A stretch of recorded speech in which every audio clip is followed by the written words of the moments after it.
நவராத்திரி கொண்டாட்டத்தோட உச்சகட்டமான சரஸ்வதி பூஜை, ஆயுத பூஜை, விஜயதசமி வந்தாச்சுங்க. இந்த ஆண்டு எப்ப எந்த நேரத்துல பூஜை செய்யணும், ஏடு தொடங்கணும்னு சரியா தெரிஞ்சுக்கலாமா? இந்த வருஷம் ஆயுத பூஜை அக்டோபர் 1ஆம் தேதி புதன்கிழமை வருது. அன்னைக்கு பூஜை செய்ய ரொம்ப உகந்த நேரம் காலையில 9:15 மணியிலிருந்து 10:15 மணி வரைக்கும். இந்த நேரத்துல உங்க தொழில் கருவிகள், வண்டிகள், கணக்கு புத்தகங்கள் எல்லாத்துக்கும் பூஜை செஞ்சு தேவியோட அருளை பெறுங்க.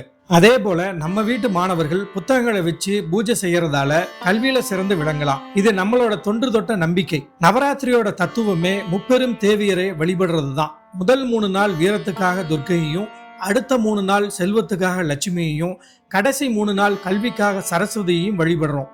இந்த 9 நாள் வழிபாட்டோட வெற்றியை குறிக்கிறது தான் 10ஆவது நாள் வர விஜயதசமி. அது அக்டோபர் 2ஆம் தேதி வியாழக்கிழமை வருது. அன்னைக்கு தான் குழந்தைகளுக்கு கல்வி பயணத்தை தொடங்குற ஏடு தொடங்குதல் நிகழ்ச்சி செய்யறதுக்கு ரொம்ப உகந்த நாள். அதற்கு சரியான நேரம் காலையில 10:30 மணிலிருந்து மதியம் 12 மணி வரை. இந்த நல்ல நேரத்துல உங்க குழந்தைகளோட கல்வி பயணத்தை தொடங்குங்க. புதுசா ஏதாவது கலைகள் கத்துக்கவோ, புதுசா தொழில் தொடங்கவோ விஜயதசமி ரொம்ப விசேஷமான நாள். அன்னைக்கு தொடங்குற எந்த நல்ல காரியமும் நிச்சயம் வெற்றி தான்.